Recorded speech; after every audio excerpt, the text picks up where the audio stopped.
Cap, I'm really bummed right now because I went to apply for a Best Buy card in hopes I would get the Best Buy MasterCard. Instead, I got approved for the regular Best Buy credit card that can only be used at Best Buy. This card only has a $400 limit. Same thing happened at Sears, and they gave me just a $300 limit. Are there any more Sears stores anyways? I thought retail store cards that are issued as a Visa or MasterCard were easier to get from retail stores. I saw your video on using $1 payments to boost credit scores and figured this was a no-brainer. Apply for a retail store card that is issued as Visa or MasterCard, then use the card to load $1 to my Amazon account every month and auto-pay it. My plan was to do this with several retailers' store credit cards and watch the low reported balances and payments rack up. But now I'm second-guessing my plan. Any advice? Most retail store cards report to all three credit bureaus. You're off to a good start from what I see. How? I suppose I could go into a Best Buy store and ask them to load a gift card with a minimal amount of $5, $1, or whatever their minimum limit is. Then hold the card and allow the balance to accrue with monthly reloads or buying additional low-limit gift cards until I'm ready to actually buy something. But I don't want to do this with Sears. That's one way. Here's another.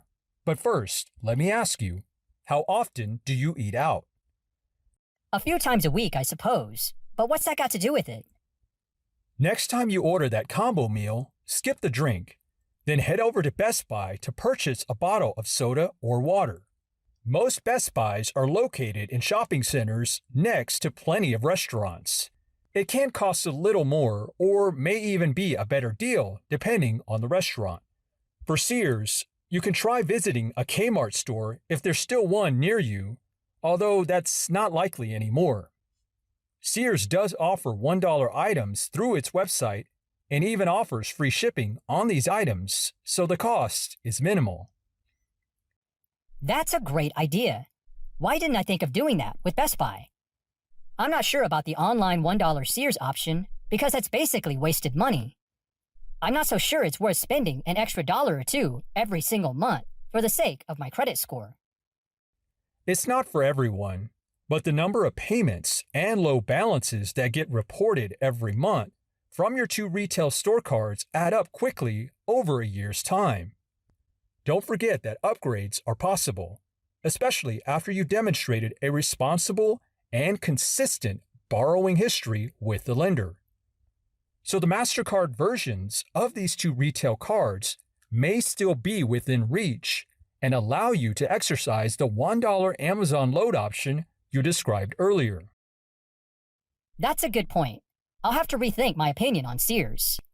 Gosh, I bet you could probably convince me to apply for a retail store credit card like Victoria's Secret with all the information you know about credit.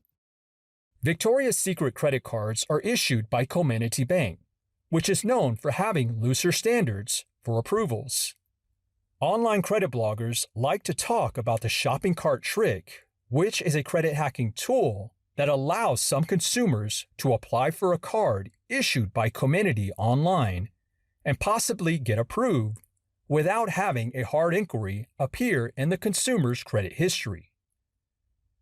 It's no longer consistent at working 100% of the time in 2020, but there are some people that have tried it and didn't see a hard inquiry after their credit card account was opened. I advised a friend who was rebuilding credit a few years ago to apply for a Victoria's Secret card. He looked at me funny and said no at first. When I explained the shopping cart trick and how he would have enough in gift cards saved up over the course of a year to buy his girlfriend some nice lingerie, he was on board.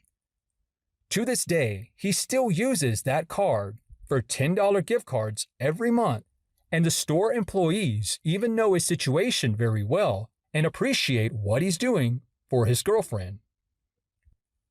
Just remember to always check with the retailer for what they allow when using their store credit cards.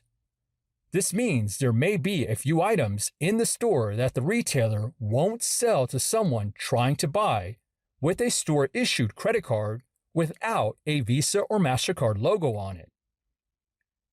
Some retailers have gift card racks to other merchants, but may not allow you to buy them with their own store-issued credit card unless it has a Visa or MasterCard logo. But most retailers will allow you to buy gift cards issued at the same store you're buying from. I've confirmed this with Macy's, where you can buy their minimum amount of $10 for a Macy's gift card online and pay with your Macy's card. When you're ready to actually buy something, you can redeem multiple gift cards online or in store. Oh, I see. You're using a store credit card to prepay for things you'll eventually buy anyways using gift cards with the Macy's scenario you mentioned. So it's not a total waste of money like the Sears option. Macy's has socks and underwear pretty cheap when it goes on sale. They sell household items too. I think I will try Macy's. That option with Sears will be something I do every other month because I hate wasting money like that on cheap filler items that I won't ever use.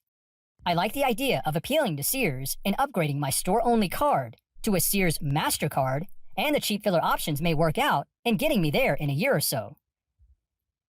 And looking at that Citibank you mentioned earlier, they do have a long list of retailer store cards they issue. Given Community's loose credit standards, I'll definitely review this list and see if the credit tactics discussed earlier could be applied to build more credit in my history. I watched your video on how to use $1 payments to boost credit scores and am determined to build not only the number of active credit accounts in my history, but also the number of payments reported. So which retailers are you thinking of using to further your credit journey? If you want more info or have questions, hit me up in the comments anytime. Hit it, Steve.